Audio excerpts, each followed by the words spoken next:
Yes, I can go ahead and do that. So Chair Wheeler, you can go ahead and call the meeting to order. I call the meeting to order. Thank you, Jamie. All right, and then I will go ahead and start with Vice Chair G. Okay. Commissioner Bedard. Here. Commissioner Liu. Here. Commissioner Dixit. Present. Chair Wheeler. I'm present. Thank you. Okay. And then Commissioner Crane is absent and Commissioner Carter has not yet joined. Okay. Oh, there she is. Hold on one moment. Okay.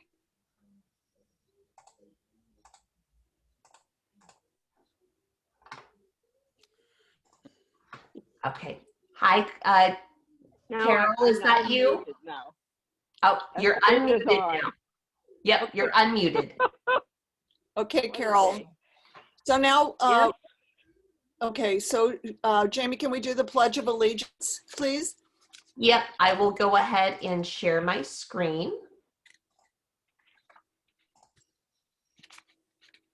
Okay, and we'll go ahead and start. I pledge allegiance to the flag of the United States of America United States of America and to the and republic for which it stands, one nation, under God, indivisible, with indivisible, liberty and with liberty justice and justice for for all. Thank you.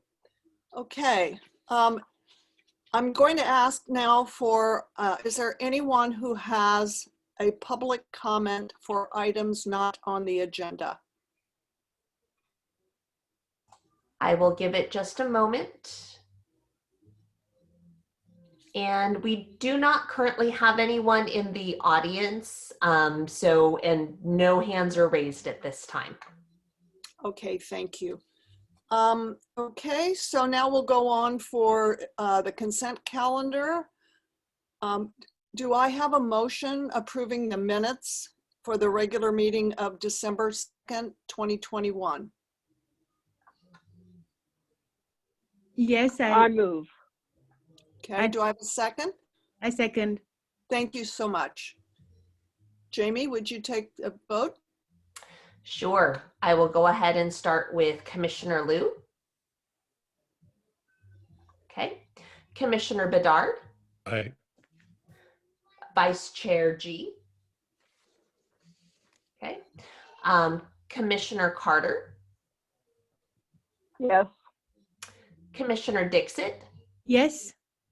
And Chair Wheeler. Yes, thank you. Okay, that passes unanimously. Fantastic. I'm back online. Oh, you got your internet connected? I got internet. Fantastic. Okay. So there you are. Okay. So if you'd like, Carol, if you want to turn on your video, that would be great. We can, and then Here I am. hang up your phone. Okay. Yes. Fantastic. Hold on. Okay. All right. So could I ask for the representatives of the Santa Clara County Library District to make their presentation? There is Rose. Okay. And Jennifer, there you are. Okay. It's like an audience. I'm looking for people in the audience. So Jennifer, would you like to go first with the county? Absolutely. Good evening, Commission. Happy New Year. It's nice to be here with you. Carol, I'm so glad you got your technology to work. It's always nice to see faces. Jamie, I will share my screen if that's okay with you. Yep, go for it. Great. All righty. So we will do a quick update, and here we are, as you all were saying, in 2022. I honestly can't believe we're here, but we are excited about a bright new year and have good news to share. So The report is there in front of you, but I wanted to just give you some highlights. And the most exciting thing for us right now is our new library card design. So we have an opportunity for everyone to come in and actually choose the design that is right for them. Our theme is Create, Dream, and Discover. And so we invite you all to come in, and whatever speaks to you, you can choose a new library card, or if there's someone you know who doesn't already have a library card, I hope you'll invite them to come in and get one. The fun part about this new library card is that you can actually personalize it, write and draw on certain sections of it. So we anticipate our younger patrons to be very excited about that. And those will launch this week. The other news, of course, is the resumption of Sunday hours, which will begin as we are planning for January 24th. Please know that our intention is always to commit ourselves to serving our public, to being there for our patrons, having our buildings open, having our collections available. We certainly are keeping an eye on all of the COVID protocols, any of the health guidelines, and ensuring safety for everyone in our buildings, patrons, and our team. So right now we are continuing this. We have been very fortunate. Our team does work very safely. So we are looking forward to a full resumption of hours. Silicon Valley Reads is just a few weeks away, and the power of kindness, resilience, hope. Sorry, that hope got cut off there. But we are really excited about the virtual kickoff, which will be Saturday, January 29th. You will be getting lots of wonderful emails about that. You do need to pre-register for that kickoff. And then there are literally hundreds of programs coming up this winter. So keep an eye out for that. Read those books and join us for some of those exciting programs. And then just a reminder, hopefully all of you have already seen the invitation in your inbox. It comes from Punchbowl, and that will be held via Zoom on February 5th at 9:30 a.m. We are really excited to talk about kind of e-reading and the other things coming up at the library district. If you have not received your invitation, please let me or Rose know, and we will make sure it gets into your inbox. Let's see. That is all I have as highlights for you all. The one change, there is a calendar attached to your reports. For right now, we have kept most of or changed any in-person programming to virtual programming. Again, just to keep everyone as safe as possible. But Rose and her team are, they've gone outside, they've done grab and go. So lots of really great innovative work around that too. Happy to take any questions or turning it right over to Rose. And the other thing I think is great is the passport office in the main library in Los Altos is opening. So that'll be a real great service for people. If anyone's going anywhere. Well, I know. I have plans. Think positively. Me too. Rose? Oh, Chair Wheeler, it looks like Commissioner Liu has her hand raised. Oh, I'm sorry. I see. Now I see it. Thank you, Ying. Yeah, no problem. I just raised my hand.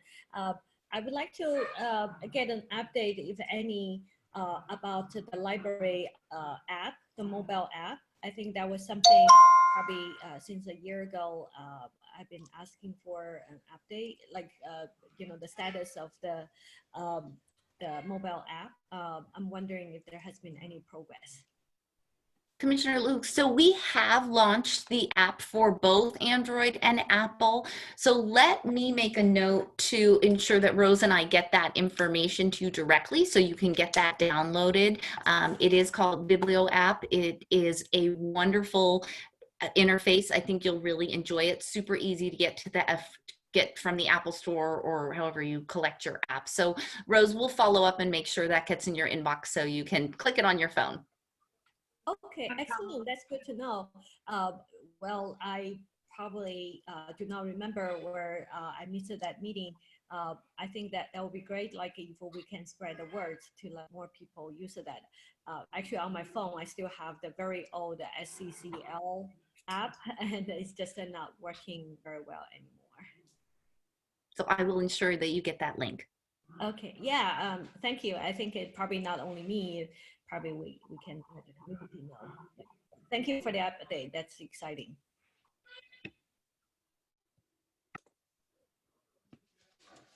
Okay, thank you.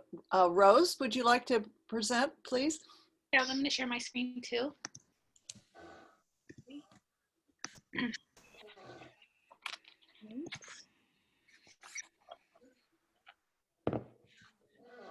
All right. So I'd like to introduce you guys to one of our newest staff members. Her name is Kitty Sue.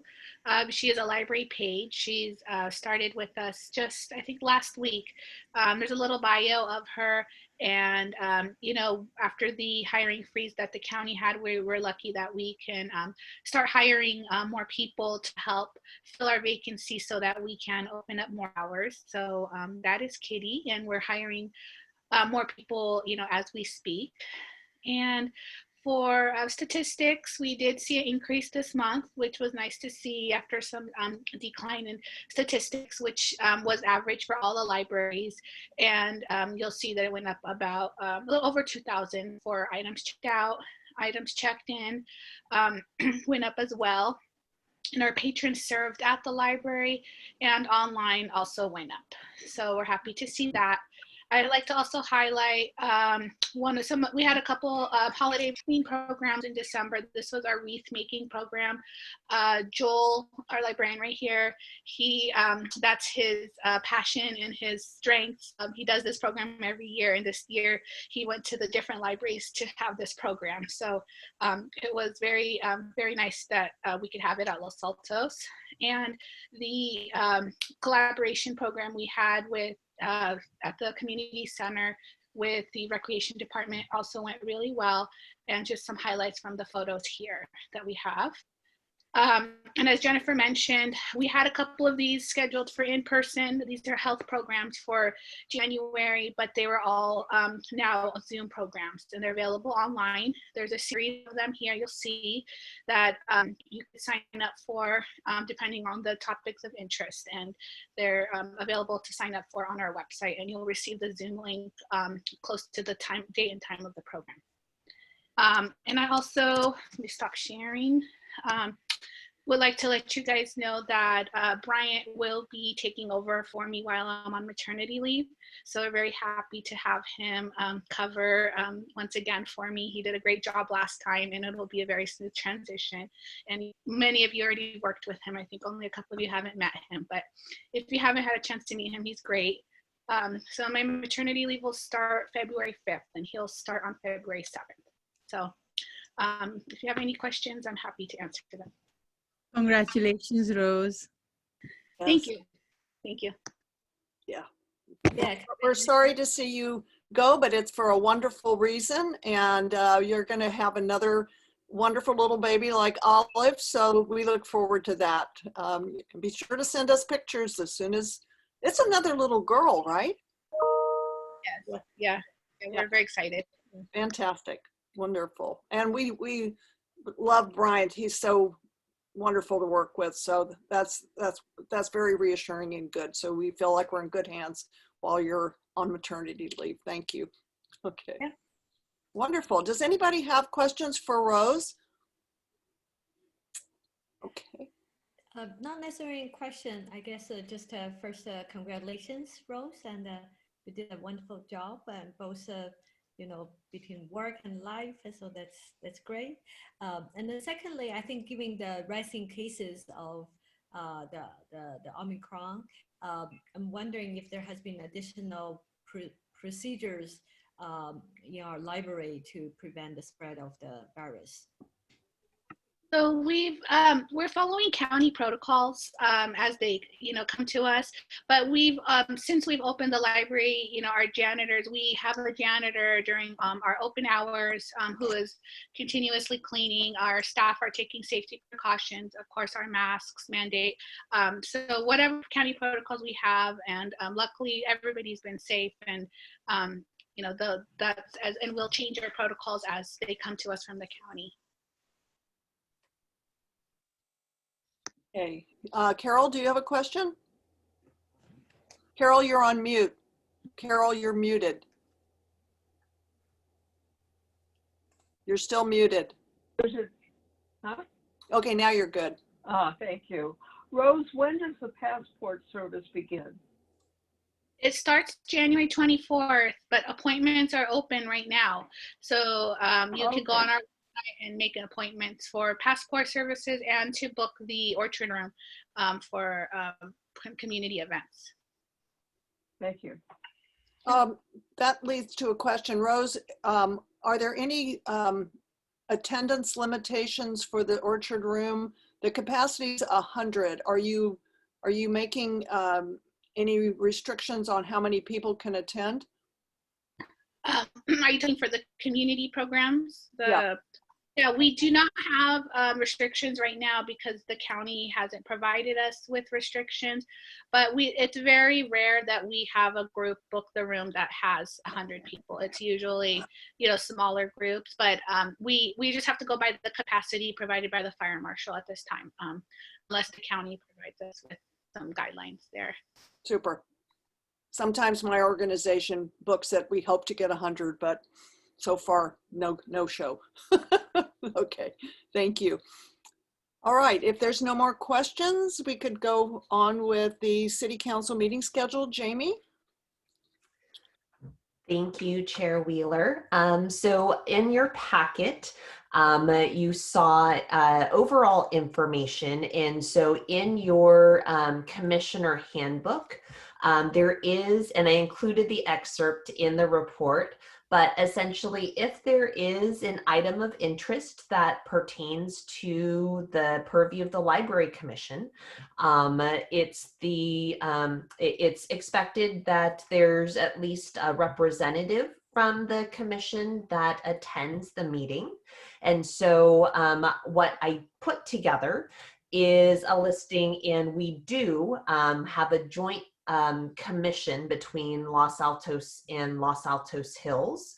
So the schedule that I put together is a combination of both Los Altos and Los Altos Hills. Los Altos meets on the 2nd and 4th Tuesdays of the month, and that is for their regular council meetings. Los Altos Hills is the 3rd Thursday of the month. And then I did include a few additional dates, which the City Council for the City of Los Altos has their retreat scheduled for the 18th and the 22nd of this month, January. And then we have, and I highlighted it in yellow, it is currently planned for November 1st, which is the joint council and commission meeting, which is generally when our library commission meets with the City of Los Altos City Council. And so I put all of that together in a schedule, and I will say I went off of what had been decided by a past commission that I will say even the commission before that, the Los Altos commissioners did Los Altos and the Hills commissioners did the Hills. The past commission decided that it would be good to include everyone. So that is what I went off of. We can always adjust as needed, but it went by alphabetical order of your last name. And just a reminder, it is only if there is an item of interest that you would need to attend. So that is the schedule. We can obviously adjust as needed, and obviously both councils can set up additional study sessions. They could set up additional special meetings.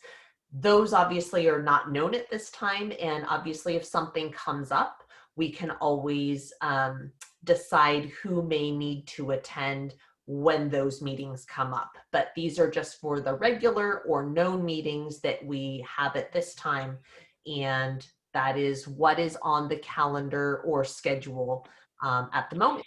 So open for questions, or if there are known conflicts, we can always adjust at the moment, or we can save time. And if there are known adjustments that we need to make, you can send them to me directly. If you know that you need to switch to the commissioner, or if you've worked out that needs to be done, and I can adjust as needed. Okay, Shivari, you have your hand up. Yes, I had a quick question, but Jamie already answered it, so I will connect with her if I need to. So far, the schedule is very clear. Thank you.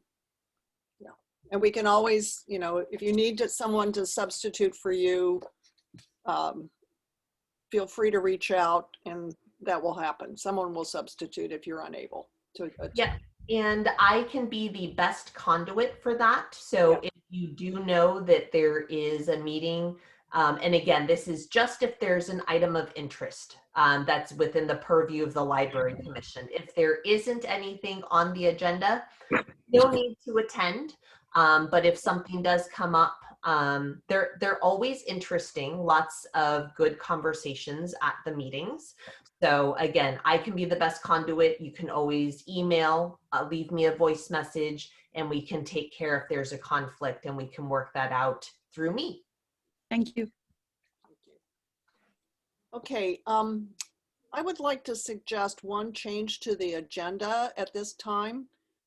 Would it be okay with everyone if we move the discussion in item number 4 on the consent calendar to item number 8 under informational items, so that we could discuss that when the work plan subcommittee, it's their time to report and present on their activities? Does that work for everyone? Are you okay with that, Pierre, especially? Would that work? Can you repeat what we're doing, please? Okay, so under on the consent calendar, the next item up for consideration is a discussion of the work plan subcommittee's activities. And what I'm suggesting is moving that discussion and including it in the informational items where each subcommittee reports, and that would be number 8 on our agenda, number 8E. I'm fine. Does that work? Okay. Yeah, sure. That If it way- works for Ying. Does that work for you, Yang? Okay, good. That way we can consolidate those 2 discussions. Okay? All right. I have again been derelict in my duties as chair. I have not asked for public comments on any of the consent calendar items that we've discussed so far. The Santa Clara County report or the city council meeting schedule. Jamie, does anyone in the public have a comment? We do not currently have anyone in the public at this time, and there were no, the commissioners and those in the meeting have been pretty good about raising their hand. So there has not been anything at this time. Okay. Does anyone have any questions before we move to the informational items? Pierre. Yeah, when did we move to a consent calendar? I flashed to being in city council, and I don't remember this being an elected position. No, Sorry. I can provide a little bit of context to that. So long story short, the city will actually be upgrading to a new system to create agendas and you're actually getting a sneak peek at what the new template is going to be. It was, the Youth Commission actually started using it first, and I followed suit, but we're finding little idiosyncrasies like that consent calendar, which is really meant for city council. Commissions don't necessarily have that section. So we're working out, we're actually the guinea pigs here. And so we're working that out, and we'll be making some adjustments going forward. But you guys are the special group, including the Youth Commission, that are getting to use this new template that will be part of the new system that we'll be implementing. Thank you. It just caught me off guard. It's always good to get a little context for when things change. So we're the special group that gets to go first. Thank you, Pierre. Okay. Okay, so shall we move on to informational items only? So Elaine, thank you for joining us tonight. Would you give us an update from the Friends of the Library, please? Me? Yeah. Okay. I may have a fairly long report because we just had a meeting yesterday. So there's a lot of new news. The first item of interest is that the Friends are rewriting our mission statement because we want to clarify that we are not just doing things for the Friends of the Library, but that we are doing things for the whole community.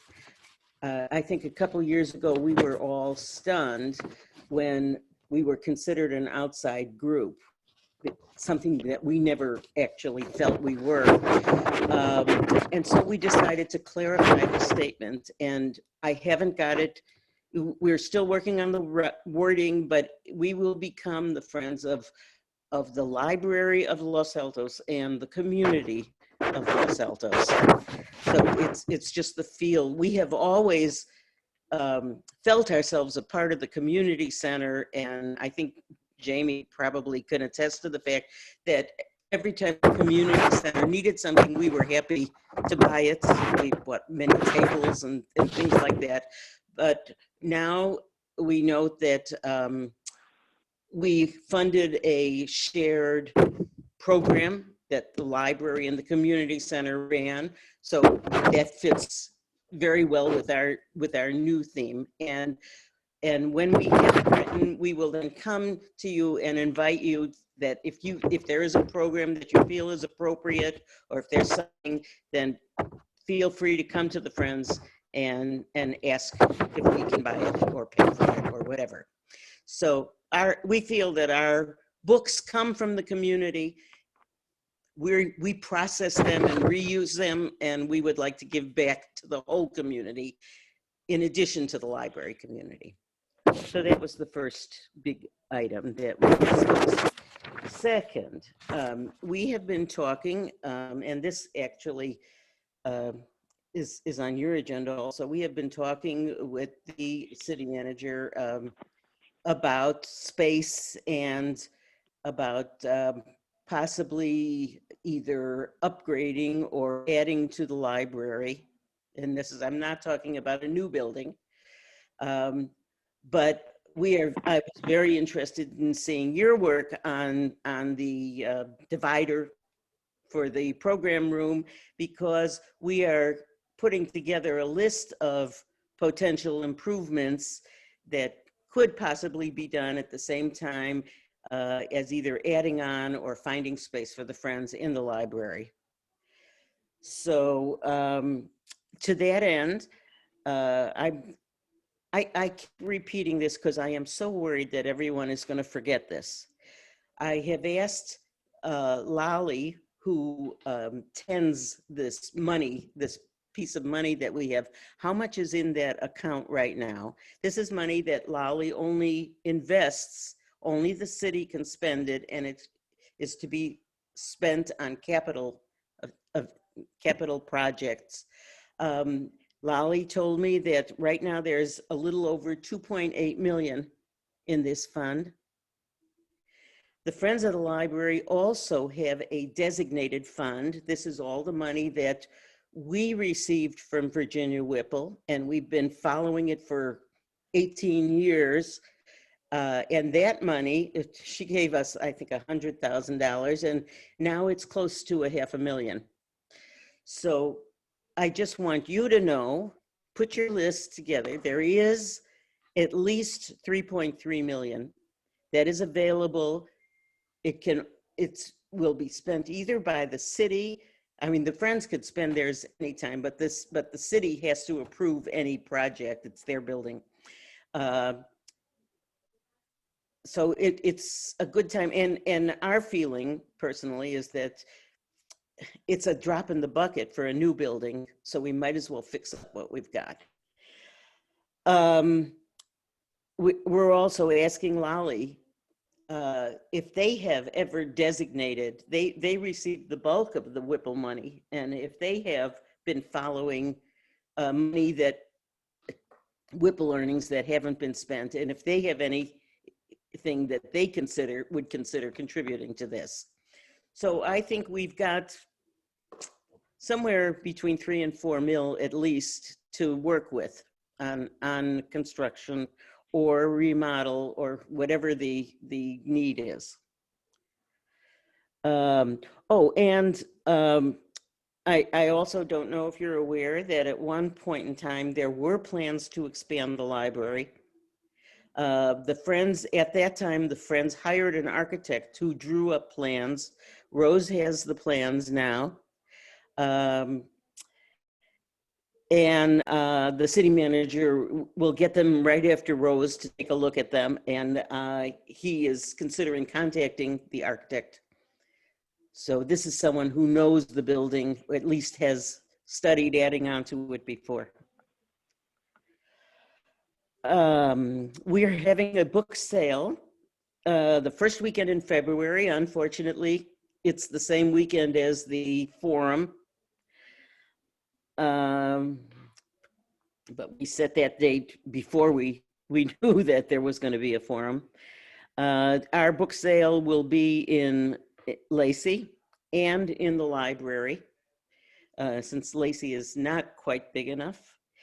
The May book sale, we actually, I think, have both places. Our name is on for both places, but we will either have our next sale after that will be in May, and that will be probably at Lacey. Who knows? Maybe it'll be at the community center.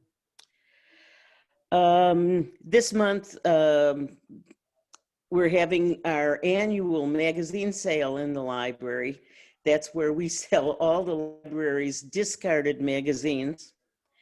And it's actually very popular. There's a whole list of people who want to be notified when we have it.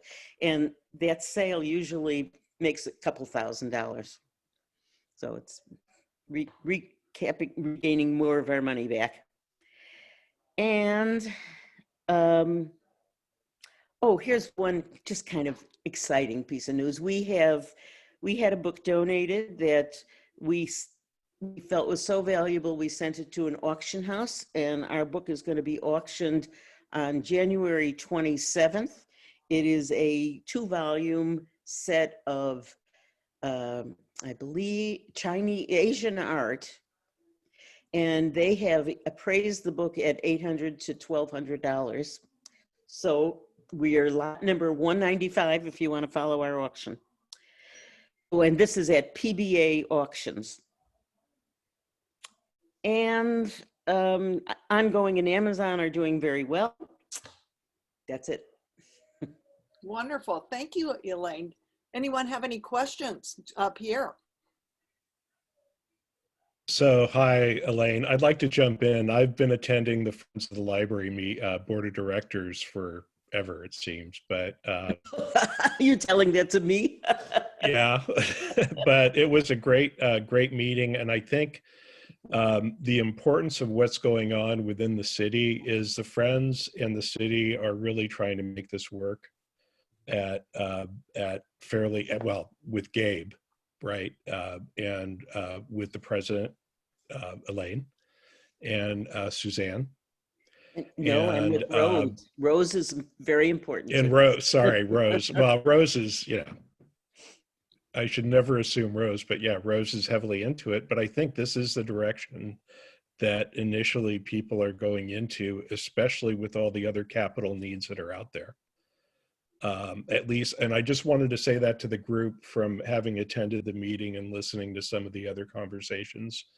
But, it seems that Gabe has been convinced that Woodland is not an option for the Friends, really. The Friends have conveyed their wants, which I've always conveyed also, which is that they stay on the campus in some form or another. And I think that this is a really exciting and realistic move towards doing something now. Anyway, so my 2 cents on it. And, you know, I appreciate you very much being engaged with the city. And, you know, I want to see better press, I guess, between the city and the Friends. I don't see why it's so bad, is my point. You guys are very much valued. So. Thank you.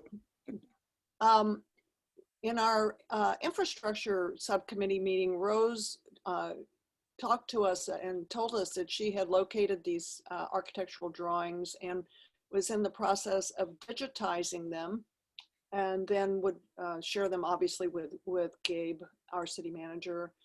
And Rose, I was just wondering if once they are digitized, if you would be able to send them to Jamie and Jamie could share them with the library commissioners. Is that something that would be possible? Yeah, I don't see why not. If there's interest in looking at them, I could share them. We're putting them in as a PDF, so having one of our clerks help me with that. And I know Elaine had mentioned that City Hall does have equipment to digitize larger prints, right? So we're looking, I think we have the proper equipment at the library, but we're almost done with it. Fantastic, because that would be very interesting. It sounds like the area is the area, I'm just going to say back where the Go-Go Biblio is parked, basically. Is that correct, Rose, in that area, the addition? Well, where the Go-Go Biblio used to be parked. It's kind of across that way, but on that parking lot right there where the dumpster is, just right. Those rows. And yeah, Elaine is the expert on the plan, actually. Hi, Elaine, please. Yeah. And I just want to clarify, those plans were the result of Cheryl Hoots, who was our head librarian at the time, talking to this architect, giving the architect the wish list. There were only a couple ways that building could be added onto, so he picked one of them. So the plans will give you an idea of how you can add onto the building, but libraries change all the time, and I don't want you to think anything is cast in concrete about these plans. This was what Cheryl Hoots felt at the time would be the best way to change the library. So, thank you. Yeah, no, it'll just be ideas. Yeah, it'll just be interesting to, I always like visuals. You know, they're so much better at explaining what can be or could be done to me than just, you know, some written description. So that would be great if that would be possible. Much appreciated. Does anybody have any questions for Elaine? Okay. All right. Well, thank you. And does the public have any questions? Anyone in the public have any questions for Elaine? I'll give it just a second. No additional hands raised. Thank you, Jamie. Okay, well, the next item on our agenda is to receive an update from Ncla and Lolly, which is usually Cindy Hill, but I don't see her as an attendee. And I'm not sure if anyone has been designated as a substitute. No, Cindy did send an email with a basic report that I'm happy to share. Okay. Let me just bring it up. Hold on one moment.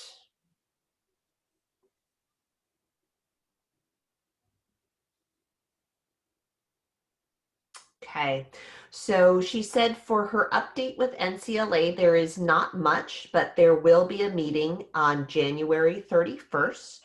The agenda has not been posted yet, but when it is, she will forward it. Lolly has their meeting this coming Tuesday, and the agenda is very light, so there is not anything significant to report at this time. So really just reporting when the next meetings will be. Okay, thank you. Thanks, Jamie. Any questions from the public? Not currently seeing any hands raised. I see Pierre. Yep, Pierre's there's hand. Commissioner Bedard's hand. Hi, and this is for Chair Wheeler.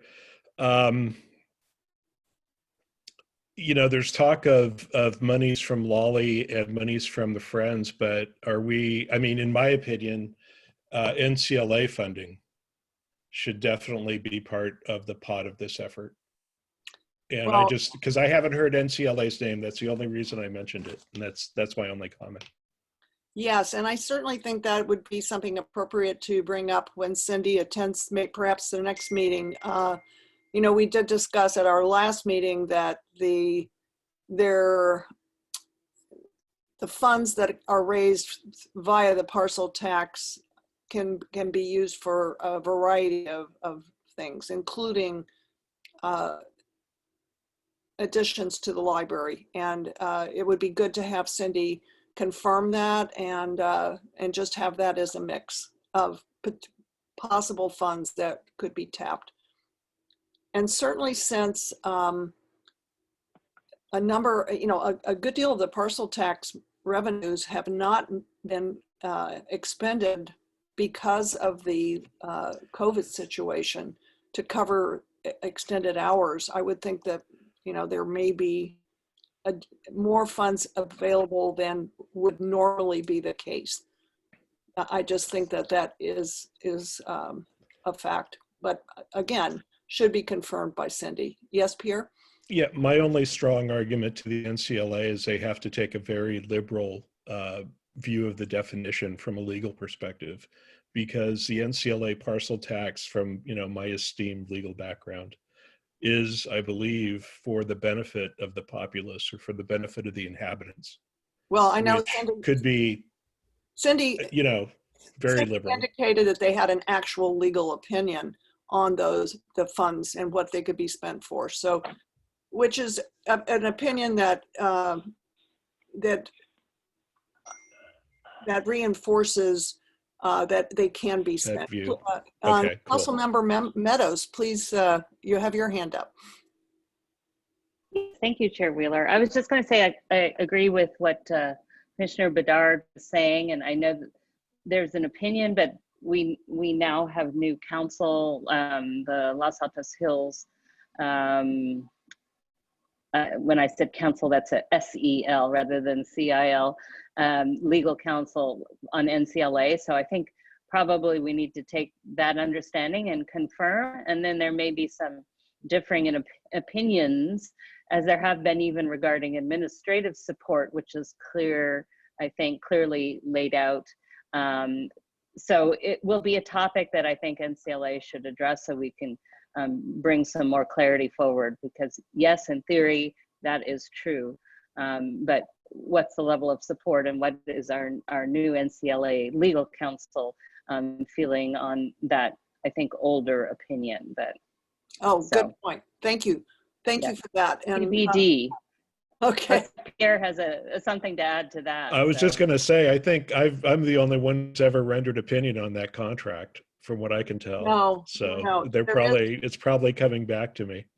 There really is a legal opinion, an actual legal opinion from a lawyer hired by NCLA. So, but Councilmember Meadows, it would be wonderful if you could perhaps, you know, see if you could have that as a topic for the agenda, perhaps, you know, in the January 31st meeting, so that the new legal counsel would have the opportunity to get started on taking a look at the agreement, the parcel tax measure, and seeing, you know, what is their opinion. Usually that takes a while. I'll flag that. I'll send an email to Marcy and make sure President Flagger, we haven't had a reorg yet. So I think Nisa's is still president of NCLA, and try to get that on the agenda. So I will do that. Thank you very much. That would be much appreciated. Okay. So next item on the agenda is to receive information announcement from city staff. Jamie?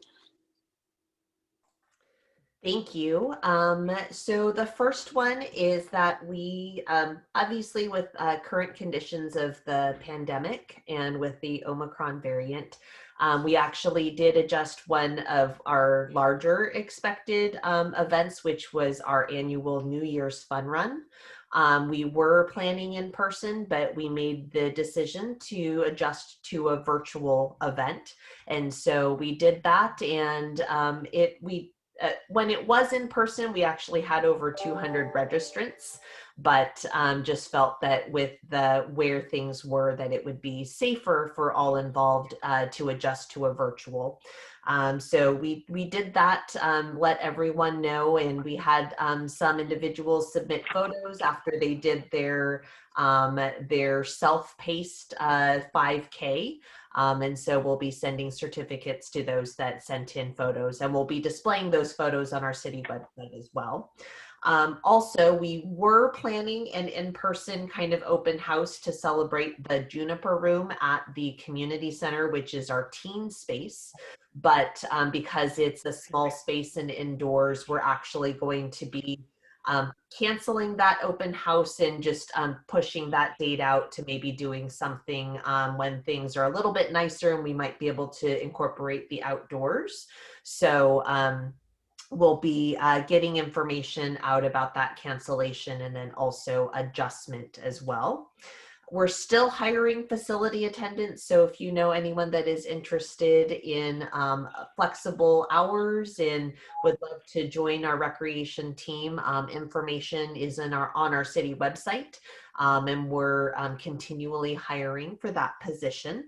And the final thing that I have is that our winter season has opened for registration. We actually opened registration on Tuesday of this week, and those classes cover through the month of March. So please check out our city website. We actually did send out a postcard mailer to let our community know that registration is open.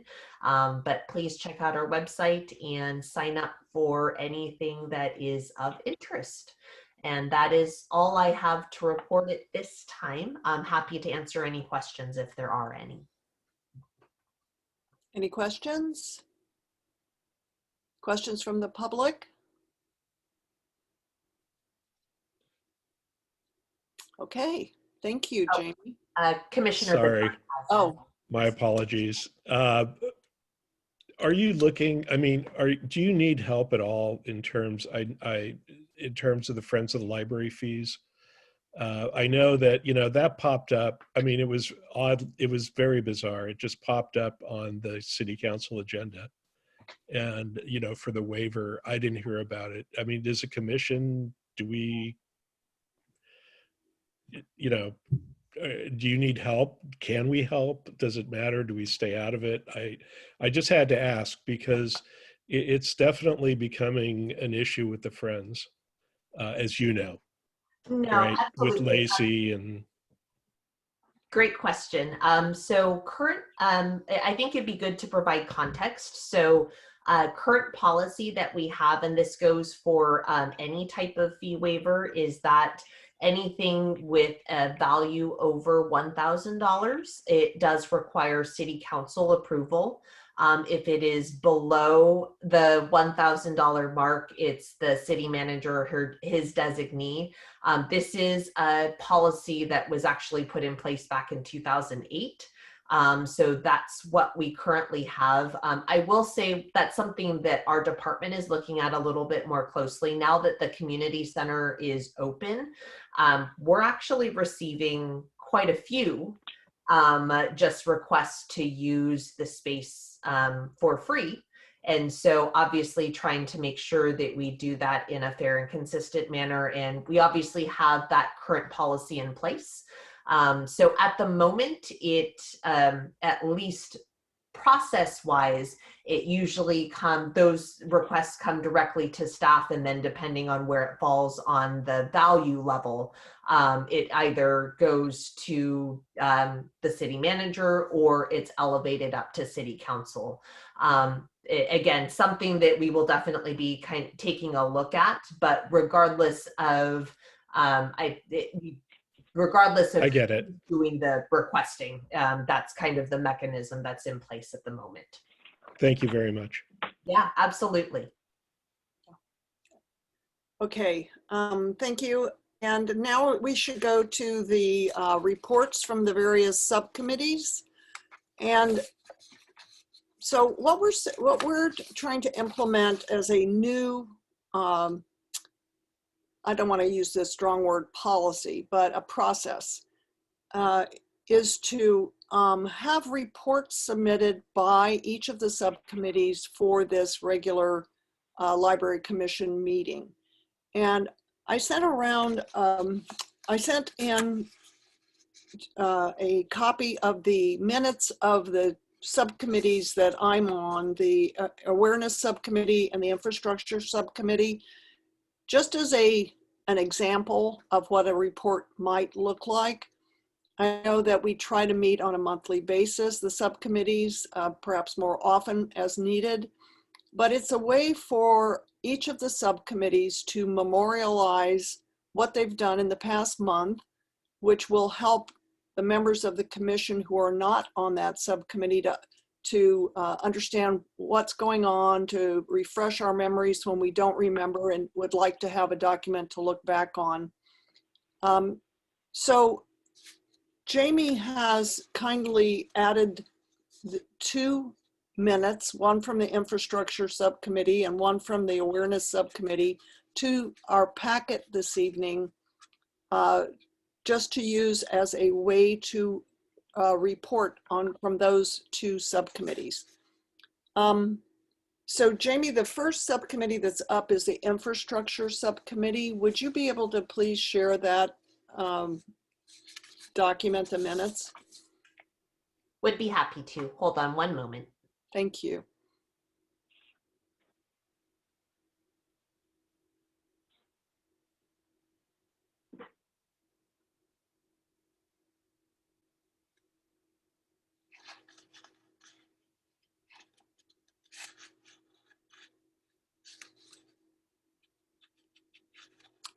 Okay, so this is an update on the movable wall petitions. This is for the orchard room. And Nelvin, would you give just a brief summary of what you've investigated and found on those wall petitions?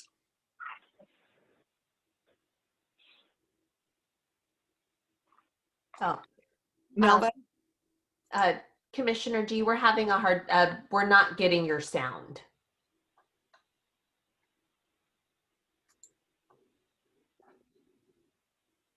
Not yet, unfortunately. No.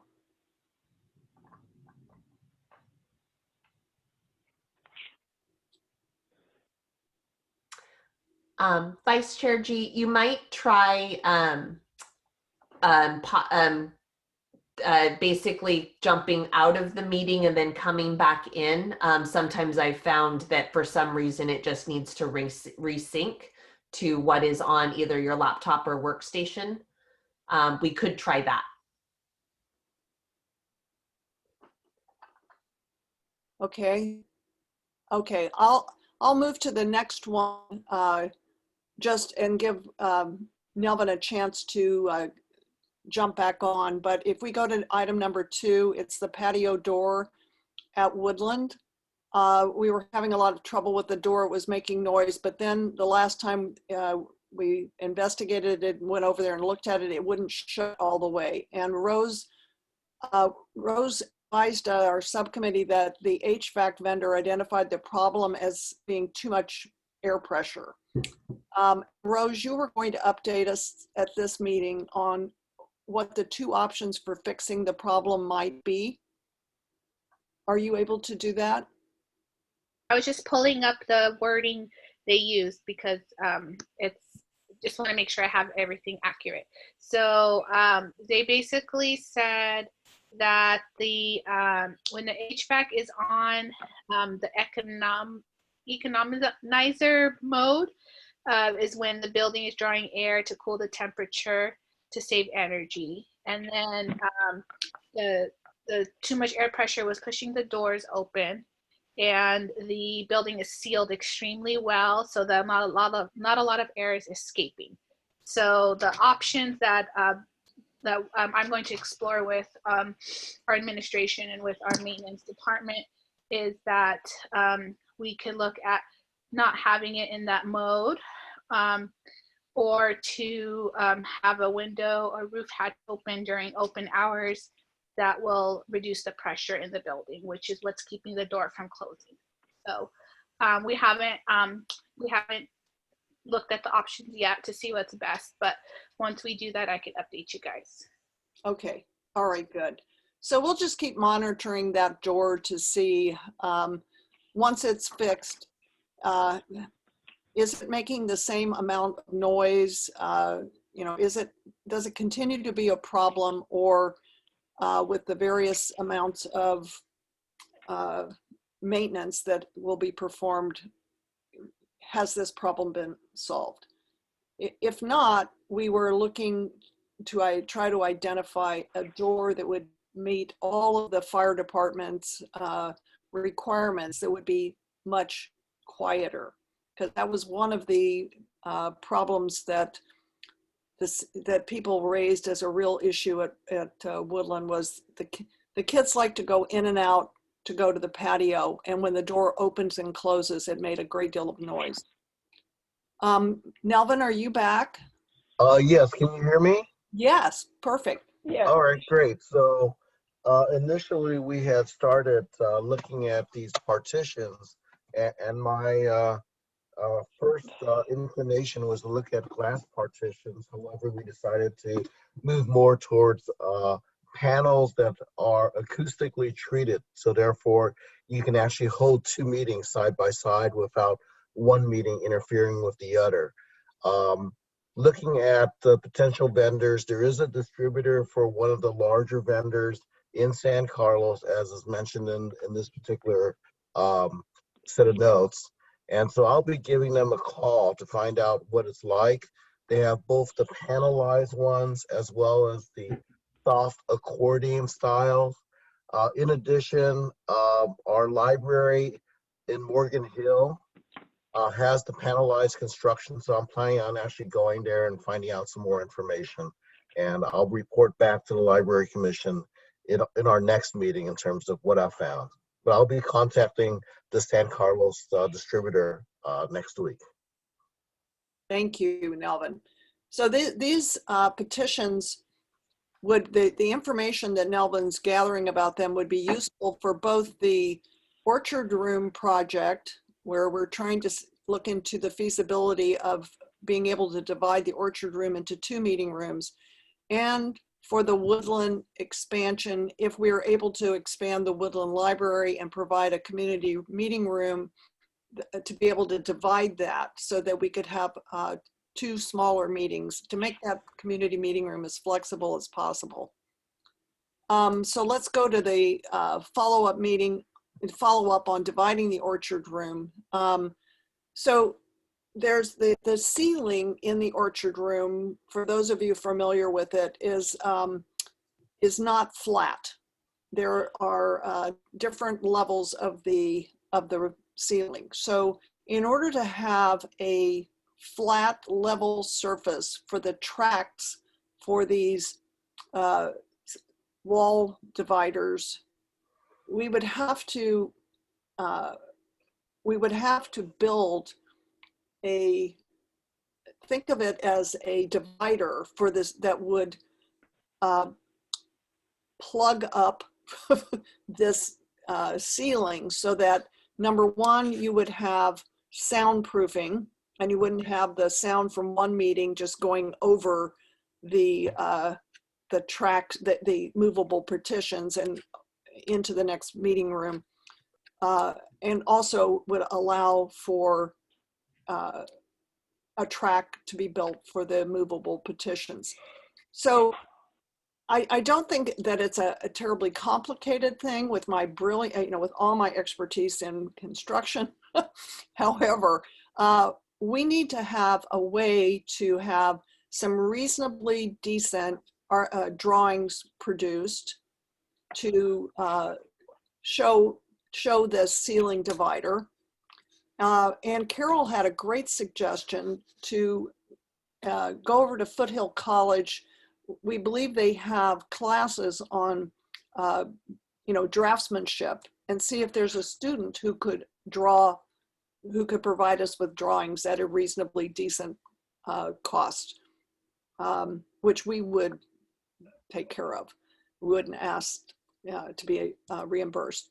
The other, and we would also ask Carol to prevail on her architect's son to give us perhaps some advice. She's going to take him to to the Orchard Room to take a look at this, to make sure that that is a good solution in fact, and perhaps estimate cost for us if possible.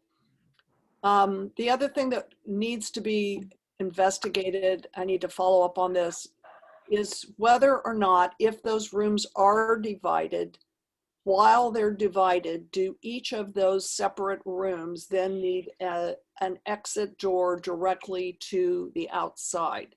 And that's something we need to follow up with the fire marshal. So we'll continue to investigate that. Rose has indicated that she's very interested in this because it would provide some real flexibility to use of the Orchard Room. Being able to book 2 classes or events in there where right now we're limited to 1 would be very helpful. The next thing on our items that we discussed was the next steps with the Ncla with respect to the Woodland Branch expansion.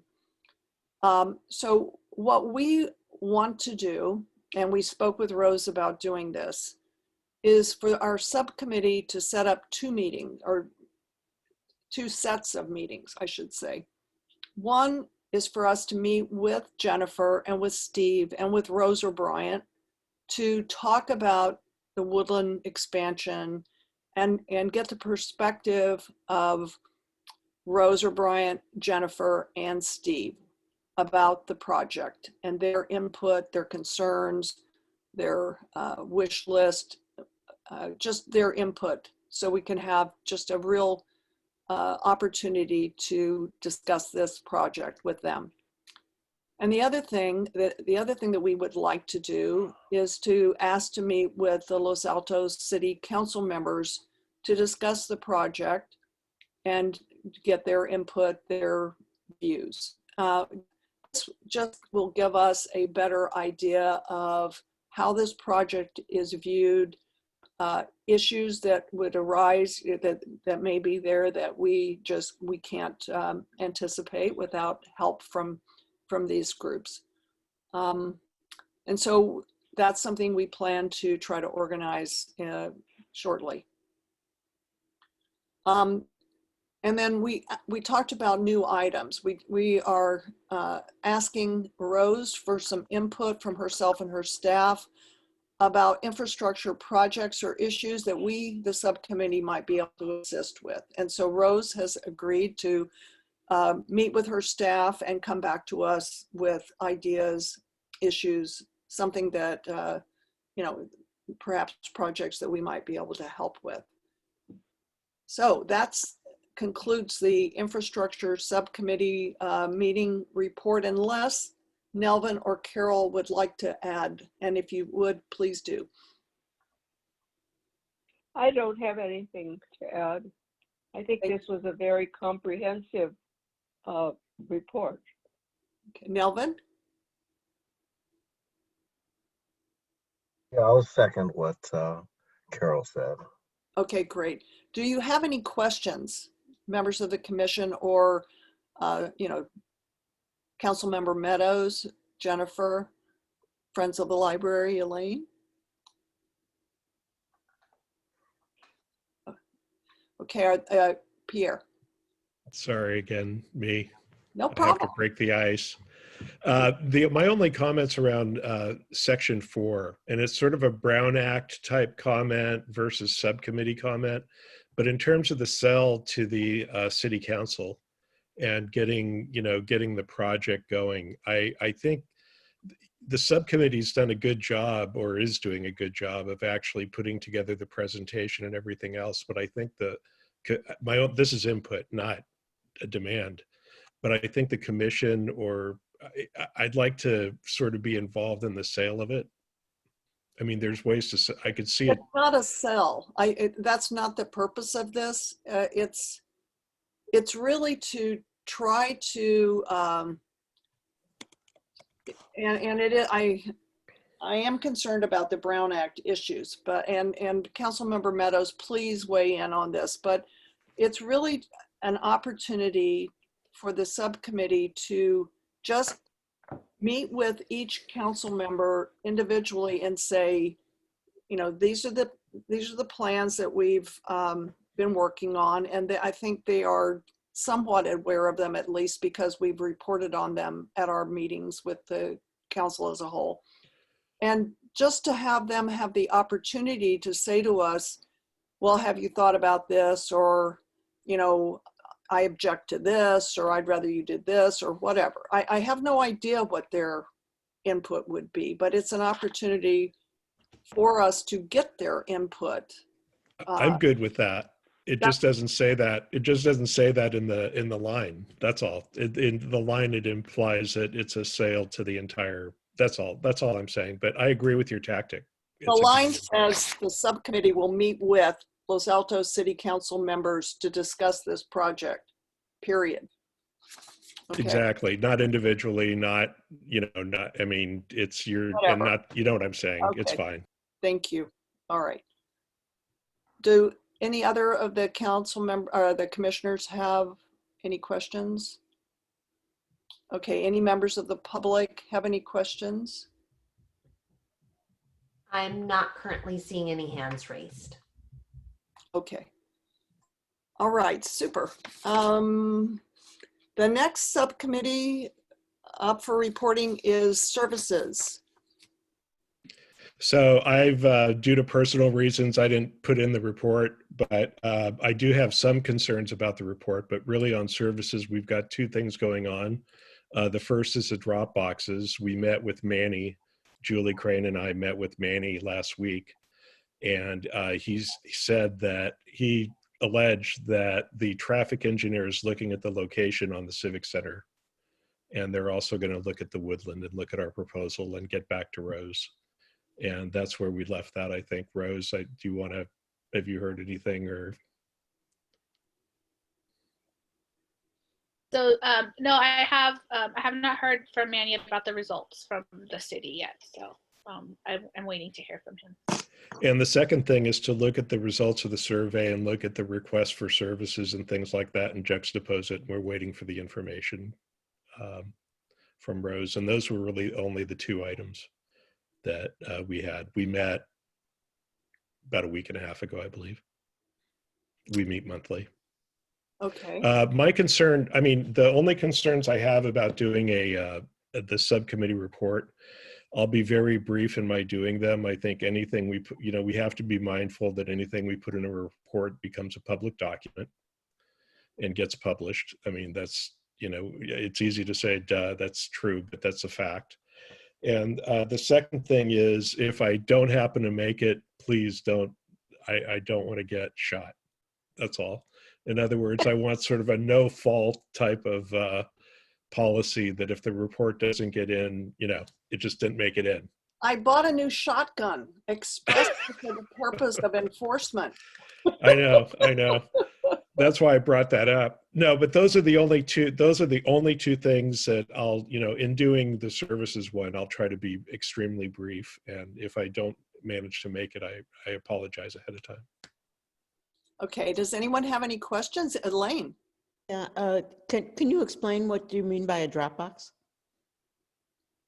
Oh yeah, the services, the commission voted on drop boxes where you drive by and drop books in, so you don't have to get out of your car. Returning books Yeah. that you've checked out. All right, I was worried that was what you were talking about. I suggest that Rose talk to some of the staff who were there in 1990 when the library was under construction, when we expanded the library last. There has never been such a hated thing as those drop boxes, because they fill continuously. I mean, just get the opinion of some staff who's been around a long time, Rose, before you go that round. They could not, you can't imagine how the library staff cheered when we got rid of the drop box, which we had when the library was closed. So I just thought I'd. Well, that's good to know. I did As actually. library historian, let me tell you, it wasn't popular with the staff. It's on the top of Suzanne's list. It's well, He I asked don't. me about it. She wasn't around in 1990.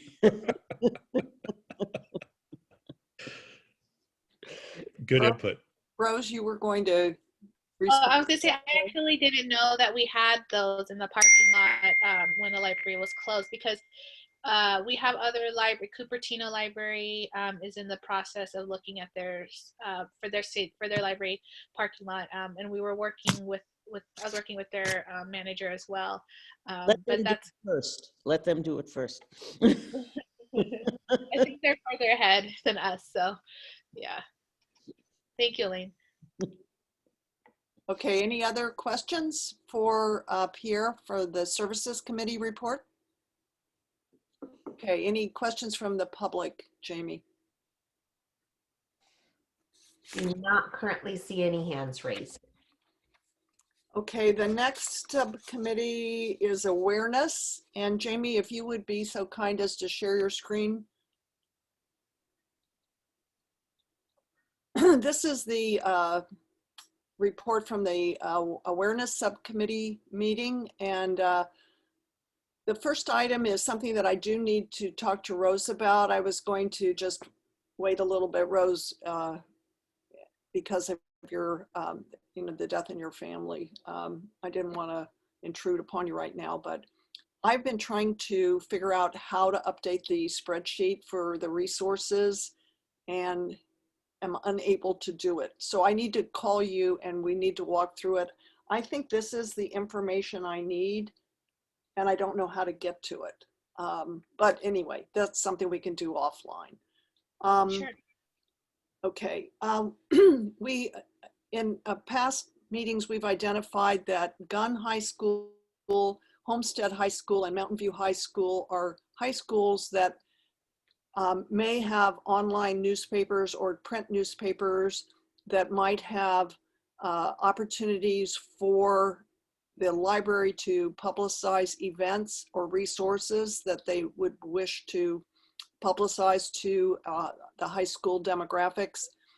And Carol has agreed to look at these high schools, to contact them, find out whether they have these newspapers, and if they do, how notices can be placed in them, and whether or not they use the same online publisher as Los Altos High, which we've already talked to.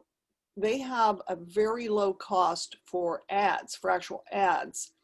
And so if Rose was interested in placing an ad, we could ask Lolly or the friends to fund those ads. It's something like, like $600 for 8 ads that would run over the course of time. So that's just something we will be looking at. We will report back to find out how can we, let's use the word advertise in these student newspapers. The third item that we wanted to report on, if you could scroll down just a little bit, Jamie, is the January Lolly Town Crier ad. And we are going to feature the availability of the Mercury News as a new newspaper that the library is able to offer. We wanted to find a graphic of an ad about Los Altos that was pretty recent. And so we found this ad that's talking about the Los Altos Stage Company's show Brilliant, which was, which was staged at the Bus Barn. And it was a really cute picture of this actress. And just as an example of news, local news about Los Altos that's in the Mercury News. So this is the ad that Rose is working on now for next week's Town Crier Lolly ad. The next month in February, we are going to be featuring the passport office, the fact that it's open now again at the main library in Los Altos. That's a very, very popular service that the library offers, and I think people will be very happy to know that it's open again. So that'll be our ad for February. We are looking for ads for ideas for ads for March. So if anybody has any ideas, please let us know and we'll be happy to consider them. Rose is always the person who makes the final decision, obviously, about what we should be publicizing for Los Altos libraries. And that's all of the report for the Awareness Committee. Does anybody have any questions?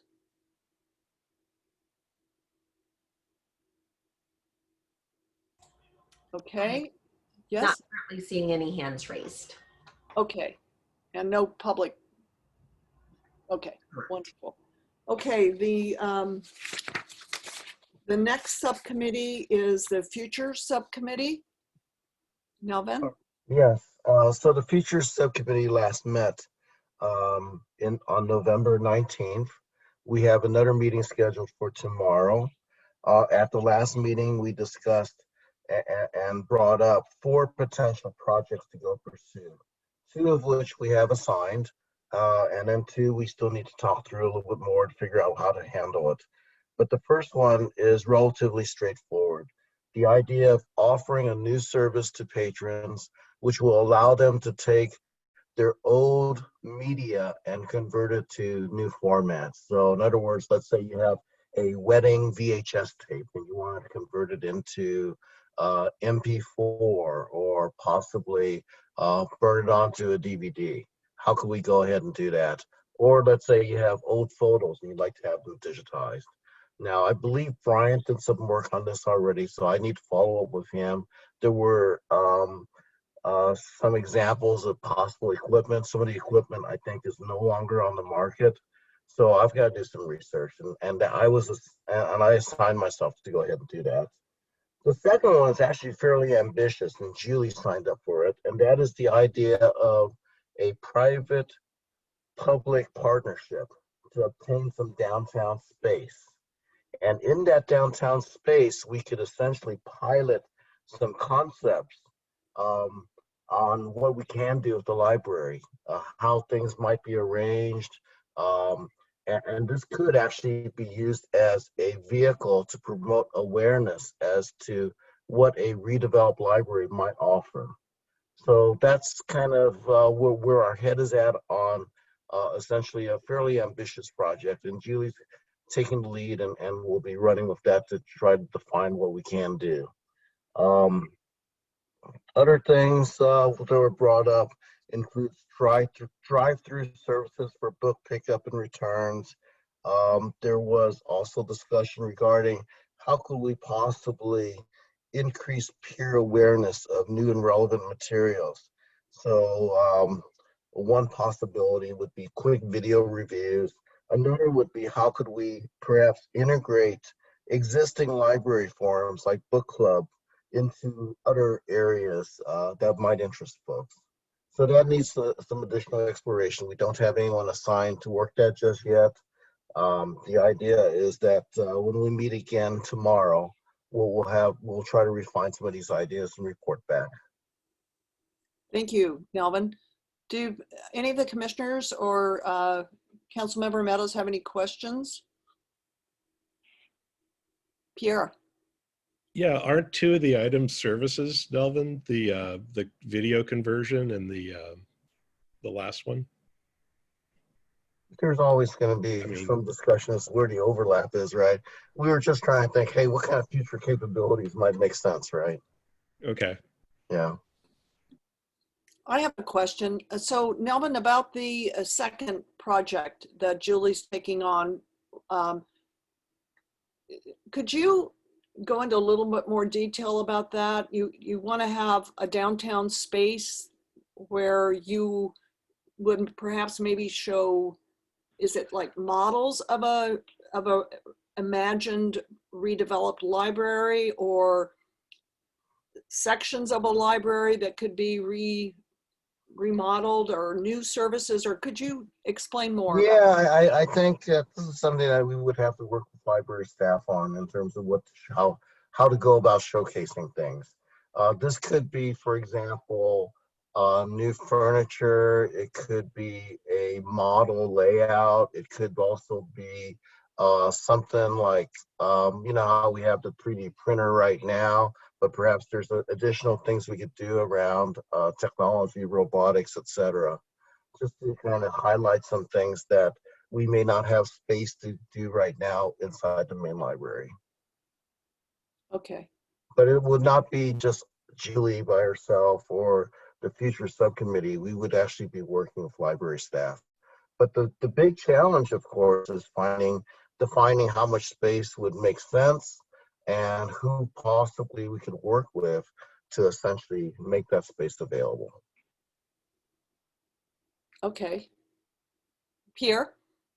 The concept of having libraries as in a third-party space, or even in a commercial building or a mixed-use building, like at 330 Distal per se, where you'd have a study room and things that are part of the building has been a very popular thing in other districts. So it's something that from a future standpoint, being able to mix library services and library facilities with redevelopment in order to help the core, I think is something very valuable. Yeah, and we're And also downtown thinking of is this very thing. good. We're thinking about this as a laboratory too. So therefore, what might be there on day one will evolve. We're not thinking of it initially as a library service as so much as a showcase, but perhaps it makes sense to evolve it towards a service. But that requires staffing, and I'm not certain exactly how we'd go about it, and hence the need to kind of work closely with staff. Okay, any other questions? Are there any public questions? I do not currently see any hands raised. Okay, thank you. Okay, so then the subcommittee, the work plan subcommittee, we wanted to do two things. We wanted to, have a report from the work plan subcommittee, but we also wanted to talk about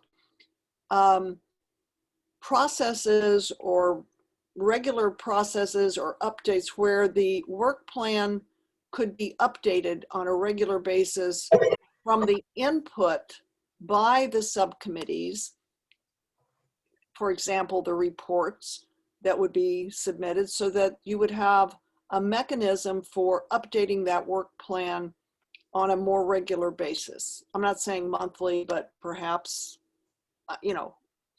at least so that it's updated more than once a year, to make it a more useful living document that's something that people can look at and say, this was the goal, this is where they are in trying to achieve that goal, etc. So Pierre, could I ask you to weigh in on the work plan? Yeah, well, I think you need to hear me out as to what my purpose was to actually create that subcommittee. And then, because I've tried to tell you again and again as to how we set it up initially. As you all remember, those of you who were commissioners, we divvied out the subcommittee assignments with playing cards, as I remember. Yeah. We just passed them out. And there was an odd number of commissioners. And because I was the chair, and that, it would take a little more effort, I'd have to be forced to talk to Jamie before the meetings every week. That was more work. So I actually just worked on one subcommittee, but did the work plan committee with Ying. There's only been 2 of us on the subcommittee the whole time to really get things kicked off. And the purpose of the work plan was really more as a framework. Now, Freddie, where you're taking it is really its evolution, and I get that. But the purpose was really me to be the chair, to be on that, as a chair, you're going to be a determinant of the work plan and the direction of the commission, I would hope. You're just another commissioner, but you're a special commissioner. And so I had put myself on the work plan subcommittee really to guide that and to get that kicked off, and really to help balance out all the assignments. So, that's history for what that's worth. Now, where we're at today, I honestly, like, for me, as I chaired for 2 years, I did my job.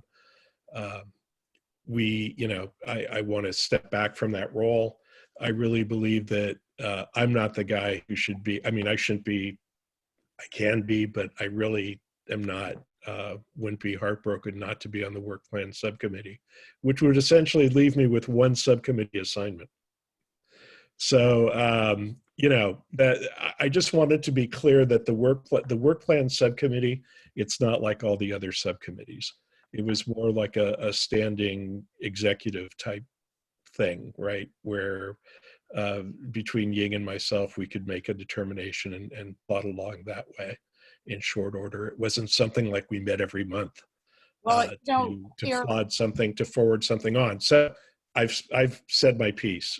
Okay, so I don't want to interrupt you, but I think either last meeting or the meeting before that, we had entertained a motion to dissolve the work plan subcommittee. And rather than dissolve it, the proposal was made that the work plan subcommittee be continued. And the purpose of continuing it was in order for that subcommittee to come up with ideas that the current subcommittees are not addressing, and perhaps, come up with ideas for new subcommittees to address projects not being contemplated. That was Shivari's idea. Yes. And as I recall, it was enthusiastically accepted and voted on by everyone on our commission, so that the purpose of the work plan subcommittee has evolved now into a more creative role of coming up with ideas for the commission to work on. And so can you respond to that? Well, what exactly do you want me to come up with? Or do you want us to come up with new services ideas, new awareness ideas, everything. The segmenting of the subcommittee was really to segment it out so that everything was pretty much covered. Okay. It's unfortunate that Ying is no longer with us. And is Dr. Dixit with us? I don't think so. No, she's not either. She had to go to the airport. We can table it till, and have a discussion with them in the future. I think that's a good idea. And I think perhaps if the commission thinks about this and wants to, reconsider whether or not this subcommittee should continue or not. I think it's certainly my preference that each of the subcommittees be responsible for updating their work plan, their portion of the work plan. They work closely with it. They own it. They know what it is. And it is an administrative task to just simply update it. We did that for the last meeting with the council members, where everybody individually updated their own portion of the work plan, and then Jamie was kind enough to consolidate it and put it into one document. We can do that, and we can dissolve the work plan subcommittee if that's the desire of the commission. Or we could have a more in-depth discussion of Shivari's idea of having the work plan subcommittee contribute to coming up with new ideas, new things, new frontiers that our library commission is not currently working on. So let's table that. Jamie, if we could Okay. put that on the agenda for next month, that would be great. No, would be happy to do that. And one thing to note is that subcommittees can come and go. So if you just wanted to share that information, that if at this time it is not needed, we can always let that subcommittee go. But as we get closer, let's say to November, and we're finding that there is a need, you can decide to bring another subcommittee forward. So just wanted to let you know that there is the flexibility that you can let it go and then bring it back if it's needed. Certainly. Or we could create a different subcommittee. Absolutely. Was perhaps one of the hoped for outcomes of the work plan subcommittee coming up with new ideas. Yes. So Yeah. Carol. Yeah. Carol? Carol? The two subcommittees that I'm on had minutes that we presented on the screen tonight. Do the Services Committee and Futures Committee keep minutes of their meetings? Nelvin? You have minutes of that? Nelvin, meeting? you're muted. Nelvin, you're muted. Can't hear you. Yeah, Hello? we do keep minutes. They're circulated right after the meeting is finished, just like Freddie does with the infrastructure subcommittee. What we haven't done is we haven't published them in the past, and we'll do that going forward.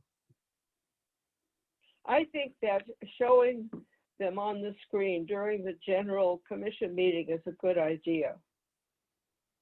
I really, because, for example, Nelvin had a lot of information tonight, and I would really like to see it on the screen as he's going through it, so I could ask him questions, just to give that as an example. Okay, I find it very useful too, and I just think it helps document what you're doing. I use it all the time to go back and see, what am I supposed to be doing? What did I say I was going to do? And it's just a way of being accountable, I think, and doing your, trying to do your level best to get things accomplished. Okay. So I think that concludes our subcommittee reports. We have the next item is council staff reports and directions on future agenda items. Anything? The only future agenda item is the one already noted, Jamie, that I have at this time. Yep, we have the discussion on the work plan. Any other future topics? There's one thing that I had signed up to do, which was to create a memo from the Library Commission to Ncla regarding a request that they restart the efforts around redevelopment.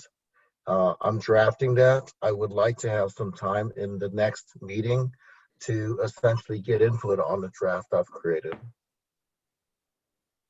Okay, I will go ahead and note that. And just timing purposes, wanted to share that generally speaking, information for a regular meeting is, since our meetings fall on Thursday, we usually post information the Monday before. So our next meeting is would fall on February 3rd.